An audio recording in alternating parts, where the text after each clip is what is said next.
അഗ്നിജ്വാല A deep love story ഭാഗം 136.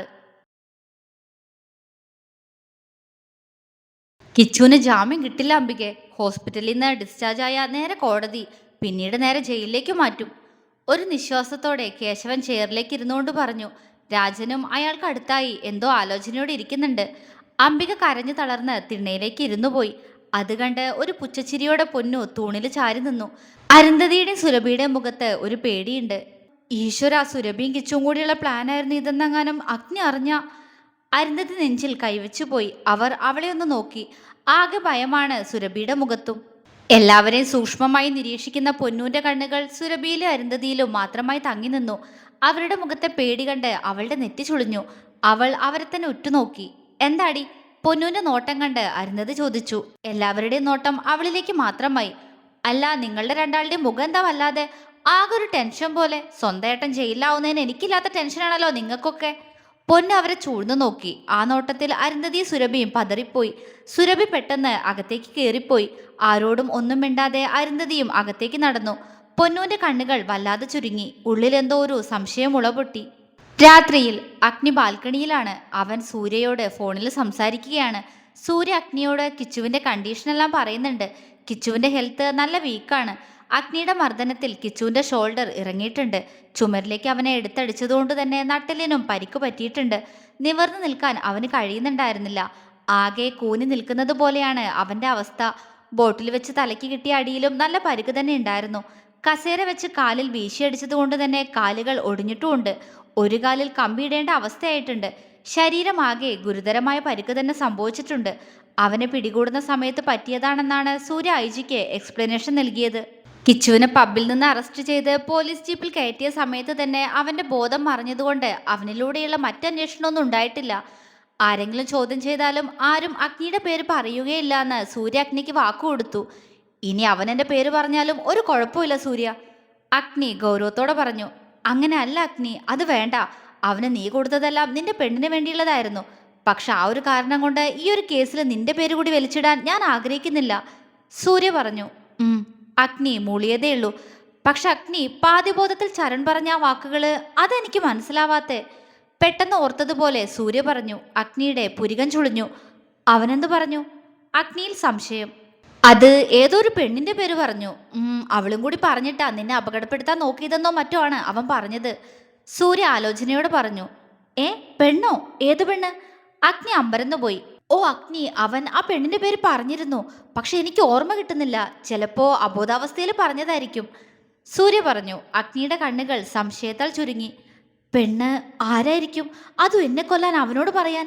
അഗ്നിയുടെ തല പുകഞ്ഞു. ബാംഗ്ലൂരിലുള്ള ആരെങ്കിലും ആയിരിക്കോ? അവൻ ആലോചിച്ചു. അതുമല്ലെങ്കിൽ? അഗ്നി പെട്ടെന്ന് കണ്ണുകൾ ഇറുക്കിയടച്ചു. അവന്റെ കൺമുന്നിൽ പല മുഖങ്ങൾ മിന്നിമാഞ്ഞു. അംബിക, അരുന്ധതി, സൗപർണിക, സുരഭി, പൊന്നു, അങ്ങനെ എല്ലാവരുടെയും മുഖം എന്തുകൊണ്ട് തന്നിലൂടെ കടന്നുപോയി എന്ന് അഗ്നിക്ക് മനസ്സിലായില്ല. അടഞ്ഞ കൺപോണകൾക്ക് മുകളിലൂടെ കൃഷ്ണമണികൾ പാഞ്ഞു. ആ നിമിഷം തന്നെ പൊന്നൂനെ അവൻ ആ കൂട്ടത്തിൽ നിന്ന് മാറ്റി നിർത്തി. എനിക്കും കുഞ്ഞനും ഏറെ പ്രിയപ്പെട്ടവൾ, പൊന്നൂന് ഒരിക്കലും സംശയമില്ല, അവൻ പുഞ്ചിരിച്ചു. അടുത്ത നിമിഷം കൺമുന്നിൽ നിറഞ്ഞു നിൽക്കുന്ന 4 പേരെ അഗ്നി മാറി മാറി നോക്കി. അവന്റെ പൂച്ചക്കണ്ണുകൾ ഒരുവളിൽ മാത്രമായി ഉറച്ചു നിന്നു. സുരഭി? അഗ്നിയുടെ ചുണ്ടുകൾ പതിയെ മൊഴിഞ്ഞു. അവൻ കണ്ണുകൾ വെട്ടിത്തുറന്നു. അതെ, അവൾ തന്നെ. അല്ലാതാര്? അവൾക്കല്ലാതെ ആർക്കാ എന്നോടും എൻ്റെ കുഞ്ഞിനോടും ഇത്രയും ദേഷ്യം? അഗ്നിയുടെ കൈമുഷ്ടി ചുരുങ്ങി. ദേഷ്യം കൊണ്ട് മുഖം ചുവന്നുപോയി. അഗ്നി, നീ എന്തൊന്നും പറയാത്തെ? സൂര്യ ചോദിച്ചു. ഒന്നുമില്ല സൂര്യ, ഞാൻ നീ പറഞ്ഞത് ആലോചിക്കുകയായിരുന്നു. എന്നിട്ട് ആരെങ്കിലും സംശയമുണ്ടോ നിനക്ക്? സൂര്യ ചോദിച്ചു. യെസ്, സുരഭി, അവൻ പറഞ്ഞു. സുരഭി? സൂര്യയും ആ പേര് തന്നെ പറഞ്ഞു. എടാ, ഇങ്ങനെന്തോ പേര് തന്നെയാ അവൻ പറഞ്ഞതെന്ന് തോന്നണു. കൺഫേം അല്ല എനിക്ക്, എന്നാലും അങ്ങനെന്തോ പേര് പോലെ, സൂര്യ ആലോചനയോടെ പറഞ്ഞു. ലീവ് ഇറ്റ് സൂര്യ, അത് പോട്ടെ. അവൾ തന്നെ ആവാനാ സാധ്യത, അല്ലാതാര്? അല്ലെങ്കിൽ പിന്നെ ആ അരുന്ധതി ആവണം, അല്ലെങ്കിൽ അംബിക. പക്ഷെ എന്നോട് ഏറ്റവും ദേഷ്യം സുരഭിക്ക. സോ അഗ്നി പറഞ്ഞു നിർത്തി. നമുക്ക് നോക്കാടാ. അവൻ ബോധം തെളിഞ്ഞിട്ടും ആ പേര് തന്നെ പറയുകയാണെങ്കിൽ അവളെ ഞാൻ ഉടനെ കസ്റ്റഡിയിലെടുക്കാം, സൂര്യയുടെ സ്വരം കനത്തു. നോ, അത് വേണ്ട സൂര്യ. ചരൺ അവളുടെ പേര് പറയരുത്. പറഞ്ഞാലും ആ പേര് ഒരിക്കൽ കൂടി അവൻ പറയാതിരിക്കാൻ വേണ്ടത് നീ ചെയ്യണം. എൻ്റെ റിക്വസ്റ്റാ. അവളെ ഈ കേസിൽ വലിച്ചിടരുത്. എന്താടാ, പെൺകുട്ടിയാണല്ലോ എന്ന വിഷമാണോ? സൂര്യ ഇഷ്ടക്കേടോടെ ചോദിച്ചു. അഗ്നിയുടെ ചുണ്ടിൽ പുച്ഛച്ചിരി വിരിഞ്ഞു. വിഷമം, അതും അവളെ ഓർത്ത്. നിനക്ക് എന്താ സൂര്യ? അഗ്നി ചിരിയോടെ ചോദിച്ചു. പിന്നെ എന്താ നിന്റെ പ്ലാൻ? സൂര്യ സംശയത്തോടെ ചോദിച്ചു. അവൾക്കുള്ള ശിക്ഷ വിധിക്കുന്നത് അഗ്നിദേവ സൂര്യ, അല്ലാതെ ഒരു നിയമത്തിനും അവളെ ഞാൻ വിട്ടുകൊടുക്കില്ല. അഗ്നിയുടെ മുരൾച്ചയോടെയുള്ള സ്വരം സൂര്യ കേട്ടു. എടാ, ഒരു പോലീസുകാരനോടാ നീ പറയുന്നതെന്ന് ഓർമ്മ വേണം. തെറ്റ് ചെയ്തവരെ ശിക്ഷിക്കാൻ ഇവിടെ കോടതി നിയമമുണ്ട്. സൂര്യയുടെ സ്വരം ഗൗരവത്തിലായി. ചില സമയം നിയമം സ്വയം നടപ്പിലാക്കേണ്ടി വരും സൂര്യ. അതെന്റെ ജീവിതത്തിൽ മാത്രമല്ല, എല്ലാവരുടെയും ജീവിതത്തിലും കാണും അങ്ങനൊരു സാഹചര്യം. അഗ്നി പെട്ടെന്ന് തന്നെ സൂര്യക്കുള്ള മറുപടി കൊടുത്തു. സൂര്യ സൈലന്റായി. കൊല്ലില്ല സൂര്യ, നീ അതോർത്ത് പേടിക്കണ്ട. അവന്റെ മനസ്സറിഞ്ഞതുപോലെ അഗ്നി പറഞ്ഞു. സൂര്യയുടെ ചുണ്ടിലൊരു ചിരി വിരിഞ്ഞു. പോടാ. അവൻ പറഞ്ഞതും അഗ്നിയും ചിരിച്ചു. ഓക്കെ, എന്നാ ഞാൻ വിളിക്കാം. ഗുഡ് നൈറ്റ്, സൂര്യ പറഞ്ഞു. ഗുഡ് നൈറ്റ് സൂര്യ. അഗ്നിയും പറഞ്ഞതും സൂര്യ കോള് കട്ട് ചെയ്തു. അഗ്നി വലത് കൈയിൽ ഫോണും പിടിച്ച് ഇടത് കൈ റെയിലിങ്ങിൽ മുറുക്കി. സുരഭി അവള് തന്നെ ആവില്ലേ? അവളല്ലാതെ ആരാവാനാ? അതെ, അവള് തന്നെ, അഗ്നി സ്വയം പറഞ്ഞു. അതേ നിമിഷം തന്നെ അവന്റെ ഫോൺ വീണ്ടും റിങ് ചെയ്തു. സംശയത്തോടെ അവൻ ഫോണിലേക്ക് നോക്കി. പൊന്നു, അവൻ നെറ്റി ചുളിച്ചു. ഇവളെന്താ ഈ സമയത്ത്? അഗ്നി ആലോചിച്ചു. ദേവേട്ടാ. ആ സമയം തന്നെ ജ്വാലയും അങ്ങോട്ടേക്ക് വന്നു. എന്താ കുഞ്ഞാ? അവളെ കണ്ടതും അവൻ പുഞ്ചിരിയോടെ ചോദിച്ചു. എന്താ ഇവിടെ ചെയ്യണേ? കിടക്കണ്ടേ? അവൾ അവന്റെ മുന്നിൽ വന്നു നിന്ന് അവനെ കെട്ടിപ്പിടിച്ചു. അഗ്നി വലത് കൈ പതിയെ ഉയർത്തി അവളുടെ പുറത്തായി വെച്ചു. എന്താടാ? അവൻ വാത്സല്യത്തോടെ ചോദിച്ചു. ഉറക്കം വരുന്നു, അവള് പറഞ്ഞതും അവൻ അവളുടെ നെറ്റിയിലായി ചുംബിച്ചു. ഇപ്പൊ ഉറങ്ങാട്ടോ. ഫോൺ അടിക്കുന്നു, എടുക്ക്, അവള് പറഞ്ഞു. അഗ്നി മൂളിക്കൊണ്ട് കോൾ അറ്റൻഡ് ചെയ്ത് ചെവിയിലേക്ക് ചേർത്തു. ജ്വാല അവന്റെ നെഞ്ചിലൂടെ വിരല് ചലിപ്പിച്ച് കുറുമ്പ് കാണിച്ചുകൊണ്ട് നിന്നു. ഹലോ, എന്താ പൊന്നു ഈ സമയത്ത്? അഗ്നി ഫോണിലൂടെ ചോദിച്ചതും ജ്വാല സംശയത്തോടെ അവനെ നോക്കി. പൊന്നുവോ? അവള് ചോദിച്ചതും അവൻ അതേന്ന് കണ്ണു ചിമ്മി. ജ്വാല ഫോണിലേക്ക് തന്നെ ശ്രദ്ധിച്ചു. ഹലോ അഗ്നിയേട്ടാ, ജ്വാലയുണ്ടോ അടുത്ത്? പൊന്നു ചോദിച്ചു. ഉണ്ടല്ലോ, എന്താ കൊടുക്കണോ? അഗ്നി പുഞ്ചിരിയോടെ ചോദിച്ചു. ഏയ് വേണ്ട, എനിക്ക് അഗ്നിയേട്ടനോട് ഒരു പ്രധാനപ്പെട്ട കാര്യം പറയാനുണ്ടായിരുന്നു.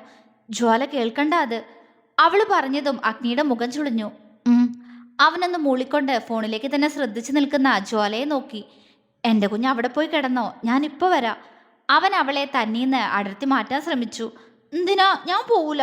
പൊന്നൊന്നിനെ വിളിക്കണേ. ജ്വാല അവനെ ഒന്നുകൂടി അള്ളിപ്പിടിച്ചു. വെറുതെ വിളിക്കുക എൻ്റെ കുഞ്ഞ, അവൾക്ക് അവളുടെ ഏട്ടനോട് സംസാരിക്കണ്ടേ? അഗ്നി അവളുടെ മൂക്കിൽ അവന്റെ മൂക്ക് വെച്ചൊന്നുരസി. ജ്വാല മൂളി. അഗ്നി ചിരിയോടെ അവളെ നോക്കി. എന്നാ രണ്ടാളും സംസാരിച്ചോ, എനിക്ക് നിങ്ങളുടെ സീക്രട്ട് ഒന്നും കേൾക്കണ്ട, ഞാൻ ഇങ്ങനെ നിന്നോളാ. ജ്വാല കുറുമ്പോടെ പറഞ്ഞുകൊണ്ട് അഗ്നിയുടെ നെഞ്ചിലേക്ക് മുഖം പൂഴ്ത്തി അവൻ ഇറുക്കെ കെട്ടിപ്പിടിച്ചു. അഗ്നി ചിരിയോടെ അവളെ നോക്കി. അവളുടെ തല പതിയെ തന്നിലേക്ക് ഒന്നുകൂടി ചേർത്ത് വെച്ചവൻ. പൊന്നു പറഞ്ഞോ. അഗ്നി ഫോൺ വീണ്ടും ചെവിയിലേക്ക് ചേർത്തു. അത് അഗ്നിയേട്ടാ, ഏട്ടന് ജാമ്യം കിട്ടില്ല എന്ന് രാവിലെ ഇവിടെ എല്ലാവരും പറയുന്നത് കേട്ടു. ജാമ്യം കിട്ടേണ്ട കേസല്ലല്ലോ പൊന്നു അവന്റെ പേരിലുള്ളത്, അഗ്നി ഗൗരവത്തോടെ ചോദിച്ചു. ശരിയാ, എൻ്റെ ഏട്ടന് വേണ്ടി സംസാരിക്കാനല്ല അഗ്നിയേട്ടാ ഞാനിപ്പോൾ വിളിച്ചേ. തെറ്റ് ചെയ്തവരാരായാലും ശിക്ഷിക്കപ്പെടണമെന്ന് തന്നെയാ എൻ്റെ ആഗ്രഹം. പക്ഷേ ഈ തറവാട്ടിൽ തെറ്റ് ചെയ്ത ഒരാൾ കൂടി ഇല്ലേന്ന് എനിക്കൊരു സംശയം. പൊന്നു പറഞ്ഞതും അഗ്നിയുടെ ചുണ്ടിലൊരു ചിരിമിന്നി. സംശയം തോന്നാൻ കാരണം? അവൻ ചോദിച്ചു. അത് ആളുടെ മുഖത്തൊരു പതർച്ച പോലെ തോന്നി എനിക്ക്, പൊന്നു പറഞ്ഞു. സുരഭി? അഗ്നി ചോദിച്ചു. പൊന്നുവിൻ്റെ കണ്ണുകൾ മിഴിഞ്ഞുപോയി. അഗ്നിയേട്ടൻ എങ്ങനെ? അവൾ അമ്പരപ്പോടെ ചോദിച്ചു. അപ്പോ അവള് തന്നെയാണല്ലേ? അവൻ ചോദിച്ചു. അതെ, അപ്പൻ്റെ വെറൊരു തോന്നലല്ല അല്ലേ അഗ്നിയേട്ടാ? പൊന്നുവിൻ്റെ സ്വരത്തിൽ ദേഷ്യമാണ്. അഗ്നി ചിരിച്ചു. എല്ലാം ശരിയാവും, മോള് വെച്ചോ. ശരി അഗ്നിയേട്ടാ. പൊന്നു മൂളിക്കൊണ്ട് കോള് കട്ട് ചെയ്തു. അഗ്നിയുടെ മുഖം വെലിഞ്ഞു മുറുകി. എന്താ ദേവേട്ട സുരഭിയച്ചിയുടെ പേരൊക്കെ പറഞ്ഞേ? ജ്വാല അവന്റെ നെഞ്ചിന്ന് മുഖമുയർത്തി. ഏയ് ഒന്നുമില്ലടാ, അവൻ പറഞ്ഞതും ജ്വാല അവനെ കൂർപ്പിച്ചു നോക്കി. കള്ളം പറയാ ദേവേട്ടൻ, അവൾ പരിഭവത്തോടെ പറഞ്ഞു. അഗ്നി അവളുടെ കവിളിൽ ചിരിയോടെ ചുംബിച്ചു. അതെന്താണെന്നറിയോ കുഞ്ഞാ, 2 മാസം കഴിഞ്ഞാ പൊന്നും കൂടെ സൗപർണികയും വരുമല്ലോ. കൂടെ സുരഭിയെ കൂടെ ഇങ്ങോട്ട് ക്ഷണിച്ചാലോ എന്ന് ആലോചിക്കുകയായിരുന്നു ഞാൻ. നമ്മുടെ മീനൂട്ടിയും വരുമല്ലോ. അഗ്നി പറഞ്ഞതും ജ്വാല ഞെട്ടലോടെ അവനെ നോക്കി. സുരഭിയച്ചി എന്തിനാ? എന്താ ദേവേട്ടാ, എന്തേലും പ്രശ്നമുണ്ടോ? അവള് പേടിയോടെ ചോദിച്ചു. എന്തു പ്രശ്നം? എന്തുണ്ടെന്ന് മനസ്സ് പറയുന്നു. ദേവേട്ടന് സുരഭിയച്ചി ഇഷ്ടമല്ലാന്ന് എനിക്ക് നന്നായിട്ട് അറിയാലോ. അന്ന് ബെൽറ്റ് വെച്ചൊക്കെ അടിച്ചതല്ലേ? ജ്വാല പേടിയോടെ ചോദിച്ചു. അത് അവള് തെറ്റ് ചെയ്തിട്ടല്ലേ? അഗ്നി അവളെ ചേർത്ത് പിടിച്ച് റൂമിലേക്ക് നടന്നു. അതെ, പക്ഷേ ജ്വാല എന്തോ പറയാൻ ശ്രമിച്ചു. ഹേയ്, എന്തിനാ ടെൻഷൻ കുഞ്ഞാ? തറവാട്ടിൽ നിന്ന് 2 കുട്ടികൾ ഇങ്ങോട്ട് വരുമ്പോൾ സുരഭി മാത്രം തനിച്ചവിടെ നിൽക്കണ്ടെന്നേ ഞാൻ കരുതിയിട്ടുള്ളൂ. അഗ്നി നിഷ്കളങ്കമായ മുഖത്തോടെ പറഞ്ഞു. സുരഭിയെ ചിന്നെ ഉപദ്രവിച്ചാലോ? അവൾ അവന്റെ കണ്ണിലേക്ക് നോക്കി. അവന്റെ കണ്ണിൽ എന്തോ ചുവപ്പ് പടർന്നതുപോലെ അവൾക്ക് തോന്നി. നമുക്ക് നോക്കാം. ഇപ്പൊ എന്റെ കുഞ്ഞ് അതൊന്നും ആലോചിക്കണ്ട. നമുക്ക് ഉറങ്ങാം. എനിക്ക് ഉറക്കം വരുന്നു. അഗ്നി കുറുമ്പോടെ പറഞ്ഞു. ജ്വാല മൂളിക്കൊണ്ട് ബെഡിലേക്ക് കിടന്നു. അഗ്നിയും അവൾക്കടുത്തായി കിടന്ന് അവൾ അവന്റെ നെഞ്ചിലേക്ക് ചേർത്ത് പൊതിഞ്ഞു പിടിച്ചു. അപ്പോഴും അവനെ സംശയത്തോടെ നോക്കുന്നുണ്ട് പെണ്ണ്. എന്താടി പൂച്ചക്കുട്ടി? അവൻ അവളുടെ ചുണ്ടിൽ പിടിച്ചു വലിച്ചുകൊണ്ട് ചിരിയോടെ ചോദിച്ചു. എന്തോ ഒരു സ്പെല്ലിംഗ് മിസ്റ്റേക്ക്. എനിക്ക് അറിയാത്തതൊന്നും അല്ലല്ലോ ഈ ഡ്രാക്കുളയെ. ഞാൻ കണ്ടുപിടിച്ചോളാം. അവള് ഗൗരവത്തോടെ പറഞ്ഞതും അഗ്നി ചിരിച്ചുപോയി. ആ എന്നാ കണ്ടുപിടിക്കേ, ഞാൻ നോക്കട്ടെ എൻ്റെ കുഞ്ഞിന്റെ സാമർത്ഥ്യം, അവൻ കള്ളച്ചിരിയോടെ പറഞ്ഞു. ജ്വാലയുടെ ചുണ്ടിലൊരു ചിരി മിന്നി. ഉമ്മതാ. അവൾ അവളുടെ ചുണ്ടിൽ തൊട്ടുകൊണ്ട് കുറുമ്പോടെ പറഞ്ഞു. അഗ്നി ചിരിയോടെ അവളുടെ ചുണ്ടിലേക്ക് താഴ്ന്നു വന്നു. 2 മാസങ്ങൾക്ക് ശേഷം തുടരും.